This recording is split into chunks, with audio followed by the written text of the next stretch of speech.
so I think everybody knows Dan and myself, but Dan and I work in the registration records office and Dan works in admissions. And so we're kind of a co-team on the transfer credit evaluation process. Dan works a lot with the incoming students in terms of unofficial transcripts, or if they're undecided, kind of giving those quick evaluations for students. It's nice to have someone right in admissions that can do that. I know Marty used to do that, who's on the call as well. And then up in registration records, I do official transcripts as well as Dan, and handle a little bit more of the other transcripts other than non-traditional, which we'll go through in a second. So today we're just going to go through our evaluation process.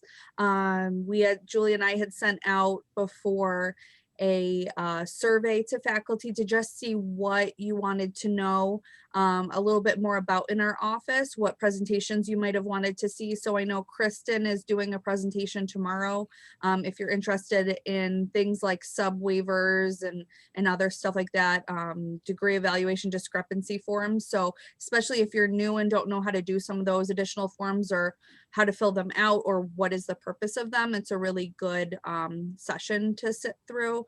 So she's going to just kind of go through those forms and paperwork that are very important, especially if you're a coordinator or advisor. I'll let Dan say hello and introduce himself first before we get into it. I know I already kind of said your name, but I'll let you get started, Dan. Good morning, everybody. Can never not have Caitlin speak a lot. So thanks for joining us. And if Caitlin's ready, I'm ready. We can get started. Perfect.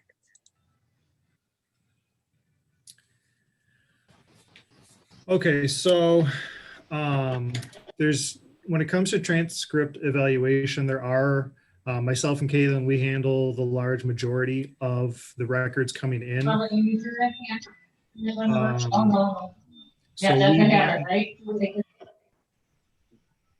We handle AP scores, CLEP exams, Dante's exams, which are very, very similar to CLEP exams, where students can essentially take an exam and get college credit for it before or instead of taking an actual class.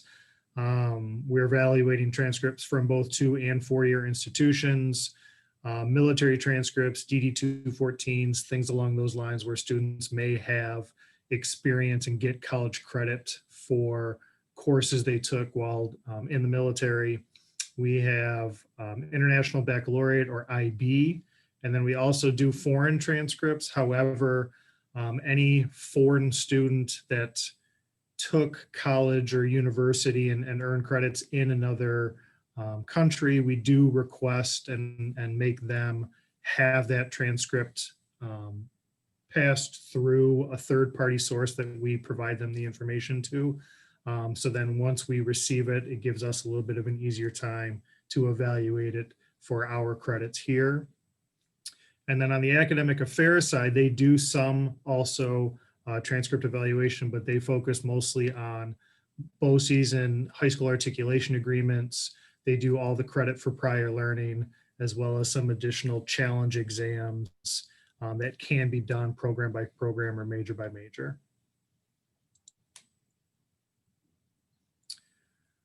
Okay, so this is just a basic, real quick kind of layout of our step-by-step process.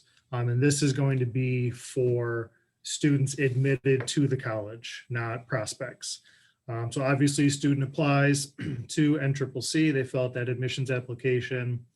Part of that process, if they have attended any other college before, and it does not matter how long it's been, how long they were there, the grades that they earned, does not matter. If they attended another school, we request that they have official transcripts sent to the admissions office. Once we have the transcripts along with all of the other admissions materials, the student is then accepted to the college. Caitlin and I receive a daily report of transcripts to evaluate. That gives us obviously all of their information, intended major, date it came in, everything like that. And then we divide them up primarily by last name. So Caitlin handles the first half of the alphabet. I handle the last half of the alphabet. And as Caitlin mentioned earlier, she does primarily, in addition to those transcripts, she does the AP, the CLEP, the IB, and the Dantes. And then I will also handle any unofficial evaluation. And that again is more for prospective students who maybe just have their transcript sent and don't apply, or they reach out and want to get some type of informal evaluation before they apply. And then once we evaluate it, we enter all that information into Banner. It gets passed over into DegreeWorks, and then an email is sent to the student's TWOLS account with a copy of that evaluation. So they are informed once the process is complete, what's coming in, and it gives them just a little bit of a heads up, hopefully before they go in and start registering and being advised for that semester's classes whenever they are choosing to start, whether it be fall, summer, or spring. And another note I just want to put in there, when the students get a copy of their transfer credit evaluation, we'll put notes in there too, such as, for instance, this fall semester, a student might have requested their official transcript get sent, and they sent it before their fall 2020 grades were in. So we just see in progress. So we'll contact the student and let them know, you know, when you sent your official transcript, your fall grades weren't on here yet. So please send a new one so we can make sure we have everything in as possible. Other things we'll catch too on there. A lot of times the student will send one transcript and tell us they went to one college. And when Dan and I evaluate a transcript, that one transcript has 3 other colleges listed as sending transfer credit over to. So we'll notify the student, and we also have to notify admissions to actually put a hold up on the student's account, because legally they're supposed to submit all transcripts when they apply to the college. And technically they could be revoked admissions because they lied on their admissions application. So sometimes when you might have a student, it's their first semester here, we might have caught that additional transcript that we're missing it. We've notified the student, talked to them. We've trying to work with them on getting that transcript over. And you may have an advisee that has an ADM hold. Typically that admissions hold is going to be because they owe admissions a transcript. So it's usually college or a high school, final high school transcript that they're missing. If you ever see a student with a hold, just a good fact to throw in there. A lot of times too, we'll catch on, we're starting to look more and more at the high school transcript and see if the student has taken AP exam, AP classes. The high school transcript doesn't always list the final scores, so we could actually bring those in and maybe save the student. Sometimes it costs about $70 to get an AP transcript in. So if we can get that score off of the final high school transcript, we will actually bring that AP score in for them for transfer. Because a lot of times they have credit for writing 1 or 2, and then they come here and then they take writing 1 and 2. So it would actually save them time and money just to have scores brought in. So we'll also, if we see they took a lot of AP classes, don't see any scores, we reach out to them to have them send over their AP transcripts, so that way they can pick up extra credits as well. All right. I'll give it back to Dan. Okay, so again, with the unofficial evaluations, it can be a couple different circumstances. The student could request it. They could want to have that process done even in an unofficial capacity before they apply to the college. They could be kind of college shopping. But obviously, if a student has a substantial amount of credit from another institution, they want to apply it towards a specific program, that may be a determining factor on whether or not they actually do apply and start attending the college here. So it is a good thing for the students to do on their behalf. And we are also in the process of starting to use that more of a recruitment tool as well. So in those situations, a student, again, may have their transcript sent to multiple different schools. And then this is a way for us to reach out to those students that maybe did that, but then didn't follow through with an application. And I can call them, I can email them and reach out and say, hey, we got your transcripts, we evaluated it. If you come to NCCC, you'll have X number of credits applied towards a program, or you'll have this many potential credits available to you depending upon the program you choose. So we see that also as a recruitment tool for the college itself. And then we do have our contact information there. So that's the transfer line as well as the transfer email.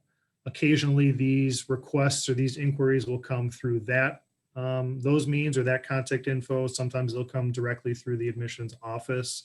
But that information can be provided to any student that you may run into contact with. We know that students look through the internet, they look through the college website and maybe find the program they're interested in. They see that program coordinator and reach out to them directly. So if you do come across or in contact with any student that is interested in getting any type of unofficial transcript evaluation or has transfer type questions, you can please direct them to either that phone number or the transfer email inbox to direct those inquiries. And Caitlin and I would be happy to respond to them and reach out. And we purposefully set up a new phone number and a new shared email, both shared phone number and email. So if one of us is off, the other one can check and make sure that students are replied to promptly. So a couple just those little tweaks we've been doing to improve the process. So taking a look at some of the rules that we apply for credit coming in, because we've noticed sometimes people don't realize, and especially students too, what are the rules being applied for transfer credits. So obviously, first and foremost, double checking that it's an accredited institution. Most institutions we've evaluated so far, but sometimes there's students who have come in from an institution we don't have in our system yet. So we go through and double check it's an accredited institution and all of that. Make sure it's an official transcript and or score report. We don't accept just, we don't take credits ever off of just like an email transcript the student sends us. It needs to come, from that school or a third party authorized by the school or in a sealed envelope. I know Dan mentioned before, foreign transcripts require third-party evaluation. And what that third-party evaluation does is it tells us, is that an accredited institution, what level institution that is. A lot of times it does include also translation, because sometimes they're in, foreign transcripts, and lets us know the actual US equivalent to the amount of semester credit hours that student has taken and at what level in each course. A lot of times with the foreign transcripts, we will additionally work extensively with the coordinator just to make sure they're comfortable with that. I had one over the summer that came over from the Netherlands and sent that over to Michelle and Hamilton and Bob Morris because it was an education student. And obviously we need to look at the accreditation for the teaching program and making sure as well that that student transferring on to a four-year school, that we're not taking in anything and taking in any credits that that student would need to end up anyways repeating for their four-year school. So we don't want to necessarily, yes, maybe we could take it in, but we know the four-year school won't, then we're not going to take in those credits. The rule is of grades. It was switched. I'm not sure when, if it was about 10 years back or 15, but a new academic policy was brought into place that we only bring in grades that are a C or higher. So C minuses we will not bring in. A lot of times you might have a student tell you, I already took this class, my transfer credit should have come in. More than likely that grade was lower than a C and that's why we couldn't bring it in, or maybe they never sent us that transcript. So you can, like we said, you can either reach out to us or have the student reach out to the transfer email with whatever their question is. We're more than happy to always do a second review. But typically those are the reasons why a course hasn't come in. We do take in S or P grades, so pass or fail, though there's certain programs we don't take it in for instance, anatomy and physiology, since they need a C or higher for nursing, other allied health programs, we wouldn't take in that class. There's been a few times where I've had a student who got an S, for instance, from UB in their anatomy class, and they actually went back to the school and they changed it back to what the student actually earned, which was a C. So it was on their transcript. We knew it was a C, and we could bring it in and actually count that for their nursing program, but that really doesn't happen too often. One thing we've noticed that advisors didn't know, and I frankly didn't know being an advisor until I actually started evaluating transcripts and worked in up in registration records, is that we sometimes will bring in actual just gen ed attributes. So if you know from the degree works evaluation, up at the top is the curriculum area. And then towards the bottom, we if it's a degree that requires gen eds, the SUNY may have sent over, let's say that student went to Fredonia and Buff State, and they actually passed a humanities class at Fredonia, but it was a C minus. We can actually bring in that humanities gen ed credit in terms of the attribute, but we won't bring in a class that will count towards the actual curriculum. So then that way that student might be able to take maybe a different course, or maybe what we would consider a humanities class with us, but it doesn't have to be a humanities gen ed class because they already have gen ed credit. Hopefully that makes some sense. So we can bring in the actual attribute part if it is lower than a C, or maybe it's a course that's not closely equivalent to something we offer. So then that way that student can get close to those 30 credits they need of gen ed credits and the different categories of gen eds that they need. So we will bring those in. A new thing that we've just started is it's called GEOK. I've had a student come through and on their GETA report on their transcript, and GETA stands for Gen Ed transcript, or Gen Ed transcript attributes. I'm trying to remember, but something like that. It's their Gen Ed list. Dan, what does it stand for? Why am I right? It's attribute, you're right. Okay. So that student actually had all of them complete. So his transcript from UB said every single one of his gen eds was done, all of those categories. So instead of us having to bring in attributes or anything like that, especially because his classes weren't classes he needed, I think he was engineering, he didn't need to bring in all those transfer credits. They weren't going to count towards the program. So we actually created a new test score called GEOK, which basically means that student has their entire gen ed block done. You don't need to worry about that. You only as an advisor need to worry about the student completing their actual curriculum requirements. And what that will do is actually get rid of the gen ed block below, say that their gen eds are done, and up above before you even get to the curriculum area in the degree works evaluation, it will say gen eds completed at another SUNY institution. So there are notes there in the degree works for that. We just had that come in, and we've only had one student that's applied to. So that is a notice we're going to be sending out through the advisor listserv too. But we just had that created and tested in Banner and degree works this past month. So you're the first to hear about it, but you won't have too many students with it, but it was a nice way to just make it a smooth transition and make it easier for you as advisors to go, okay, the gen ed block's done. I don't have to worry about it. Now for scores for IB, CLEP, AB, and Dante's, for everything but Dante's, we actually have fact sheets that we created that are posted right on the website. So if you ever have a student who says, you know, I took this exam, I think I got a 3, I think I have credit for writing 1 or 2. We have it all listed right on the website. Or if they're curious, you know, if I take this CLEP test, what is it equal to? Actually, I had Audrey Agnello reach out about a CLEP test for accounting. So that way you can see what are the equivalents to what we teach. So the CLEP tests we actually used to proctor right on campus. It's a little hard with CLEP tests right now with COVID. They've been canceling a lot of the testing, but once everything's calmed down, it's a really good way. I actually have one of my high school equivalency students is fluent in Spanish. So she's actually going to take the CLEP test, and if depending on her score, she can actually earn 6 or 9 credits in Spanish through CLEP by showing her proficiency in Spanish.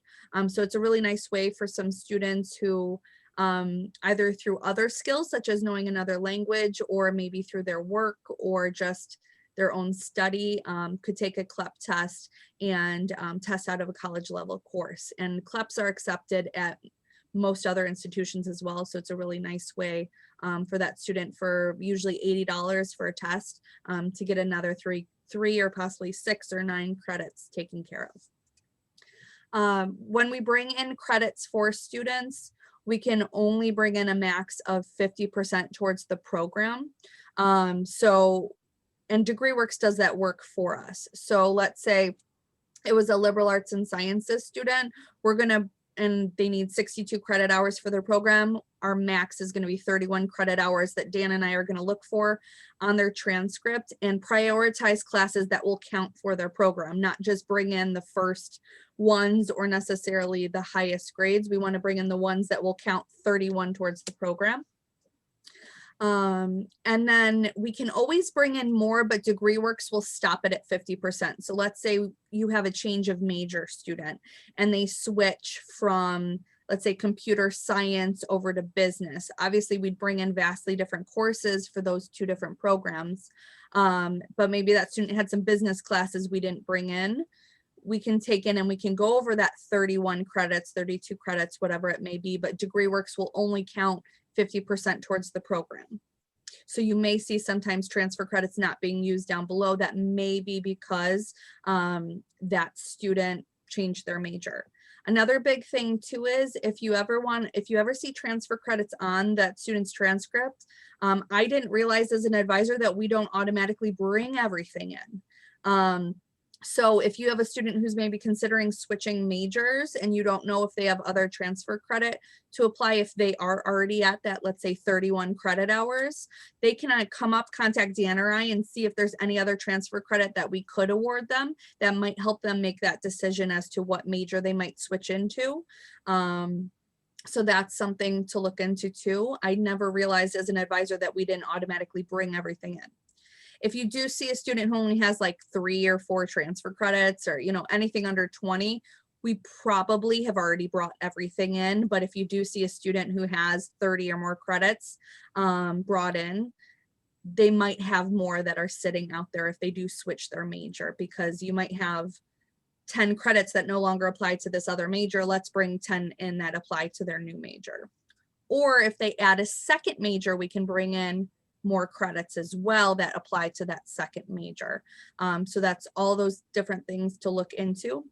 All right, another rule for those in advising nursing allied health, or those students who are, or those who advise students who are in the liberal arts trying to get into nursing allied health, there are age restrictions on those courses. As we know, Surg Tech is a 3-year rule for their biology, and nursing and the other allied health for the most part have a 5-year rule for their anatomies and other biology courses. So students will have to retake those. If Dan and I see really old classes in there and the student might have completed all of them, we're only going to bring in maybe a class to meet their prerequisites, since we know they're going to have to retake their classes. So they might say they've earned, their full sequence of anatomy and microbiome and all of this, but they might have taken those classes 20 years ago. We're not going to bring them in because it actually does a disservice to the student, because they're going to have to retake them for us anyways. There are certain cases where they might get a waiver if they're currently, working in the medical field, but that's something that is decided upon by nursing and allied health. There are a few other areas we've started working with coordinators on to see if there is a time limit on any classes. There are certain industries where technology switches over, and if that course focuses specifically on a certain technology, that class might not be good to transfer in if that student took it over 10 or 15 years ago. We all think of even just how different our phones are from 10 years ago, and our computers, and just how quickly technology changes. It's the same thing with the software programs. They sometimes need to work on an industry standards or laws or or what have you. So there's just been a few classes that have been identified that have time limits as well that we're still going to work on with coordinators. Let them know I didn't bring in this class from 10 years ago. Here's the description if you want to double check and let me know if you want to put, waive that time limit on this class. But Dan and I are just trying to really make sure that our academic policies and standards are high and ensuring that the academic integrity of the college is maintained. Kathy Dulce did a fantastic job training both of us and getting everything started for the past 17 years and doing all of that. So we just want to make sure that we are maintaining that as well. I've already alluded to, we both work closely with faculty, with program coordinators, department heads and chairs and AVPs, depending on certain classes or waivers or exemptions. Sometimes it's not straightforward when we pull up a college catalog from another college and look at a description. It's crazy the vast difference, even in intro to psychology, that can be out there. And some schools will have 3 different intro to psychology classes. So it's figuring out, does this truly have the content that meets the same requirements and the same content and as our school, and is this the right one? We might send over the description then to the coordinator, the faculty member who teaches that class, to double check that they agree it's the same. If they're not sure, a lot of times we'll ask the student to grab a syllabus for the class, make sure that the content and standards that the students need to meet are the same, and what the requirements are, what the readings are, all that kind of stuff, to really make that decision. So sometimes evaluations will take a little bit longer, but typically, like Dan said, we get a daily report. So usually we knock those out very quickly, but we work closely with faculty and sometimes just trying to figure out what we bring in and what we don't to keep academic standards up takes a little bit of a time working back and forth with faculty. Okay. We have great online resources for students. The one, our transfer course equivalency guide was set up. Kathy Dulce worked with OIT to create that. We have that posted right on our website. You can, we just got it changed so you can actually just type in the starting name of a school to find it. Before, it was this big long drop down list of hundreds of schools, and it was a little bit harder to find because, for instance, SUNY schools, the colleges were listed with SUNY before the name, and then community colleges just started out with the name, and some of them didn't follow that format. So it was hard to find schools sometimes. So now it's just an easy search bar that you can click on, and you can see in the past what we have taken in from the college, and it actually will be time-stamped when as well. So sometimes we might have taken in a course and the one we took in that course was 2018. There's other times where it's timestamp 2004. So it just depends too. Sometimes classes change from schools, and you'll see 4 different types of anatomy and physiology taken in from a school. That might be because they have changed the codes, just like we've changed. Think of our different classes. We've changed codes sometimes a lot, especially our math foundation classes. But you might just have to weed through and search by alpha to see which class did the student take. Okay, this is what it's equivalent to here. But just because it doesn't display there doesn't mean we don't take it in. It's only a history of what we have taken in so far from that school. We just might not have had a student who has tried to bring in that class that student or that advisor is looking for in the course equivalency guide. So if there's ever any question, reach out to Dan or I, and we can let you know what that equivalency is for that class and if we would take it in or not. Okay. We also have posted, that last bullet there, we also have posted the AP, CLEP, and IB guides as well on there. So pretty much students can see how anything would come over to the college. All of the policies we went through are posted online as well. Dan and I have started offering Transfer Tuesdays. They were meant to be in person, but because of COVID, they were digital. We did have, and Marty worked, I think these 3 I have posted the picture of over the summer. So we just gave a general presentation to students on what the transfer equivalency process is and bringing in their credits, a little bit about what those admission steps are. And depending on where the student was in the process, we actually would go through unofficial evaluations with them, sometimes officially bring in their credits. And I think the two that we had right before Christmas, each of the morning and afternoon sessions, we registered one student out of each of the sessions. So we registered 2 students off of that presentation. But that has allowed us to give a little bit more information out and reach out to that transfer student population more, whether it's presentations or just doing a little bit of outreach.